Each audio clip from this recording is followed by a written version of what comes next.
Moi, c'est Pascal Durdu et je suis un des fondateurs de Farming for Climate.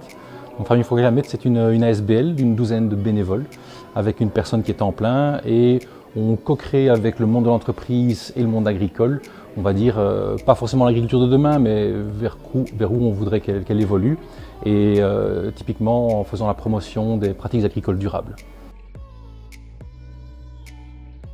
Donc on rencontre des entreprises, on leur explique ce que c'est l'agriculture et l'évolution dans laquelle elle se trouve, les contraintes et les opportunités qui sont cachées derrière.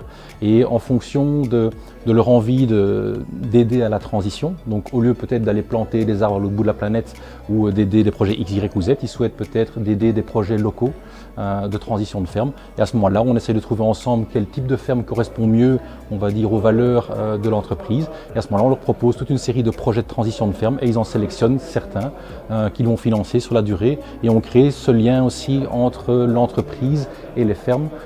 Et derrière ça, on peut avoir des clients ou des employés de l'entreprise qui vont aller de temps en temps visiter soit la ferme, soit organiser des activités pour vraiment recréer ce lien qui s'est un petit peu cassé avec le temps. Derrière, ce qui est intéressant aussi, c'est en impliquant l'entreprise, elle peut communiquer sur le sujet et commencer à communiquer à ses clients ou à ses employés. Donc on essaie vraiment d'avoir un changement de paradigme qui est vraiment quelque chose de plus global. Et derrière ça, on travaille aussi sur les filières parce qu'à terme, il n'y a que l'ajustement des filières qui rémunérera de manière correcte l'agriculteur par rapport à tous les services écosystémiques qu'il rend avec des pratiques agricoles durables comme la lutte contre l'érosion. On va avoir la séquestration de carbone, on va avoir aussi une certaine résilience par rapport aux changements et aux aléas climatiques, on va avoir une restauration de la biodiversité. Tout ça fait que le rôle de l'agriculture est primordial et il faut que ce soit compris par un consommateur, par une entreprise, comme quoi c'est vraiment un rôle très très important et que ça doit être rémunéré. Voilà. Donc tout ça c'est contractualisé, donc tous les ans on revisite la ferme et on redéfinit le plan de transition.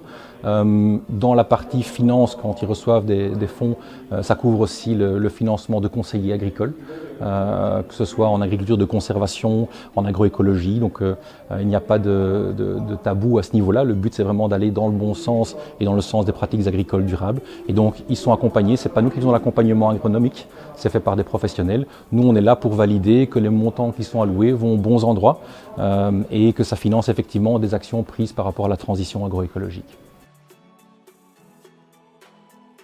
Donc typiquement, soit c'est à travers notre réseau, donc on est associé à toute une série d'acteurs du monde agricole qui nous font remonter des projets de transition, ou bien ils vont simplement prendre contact sur le site internet de Farming for Climate. À ce moment-là, il y a une fiche à remplir. Généralement après, on visite la ferme pour vraiment bien définir le projet et puis on les propose aux entreprises.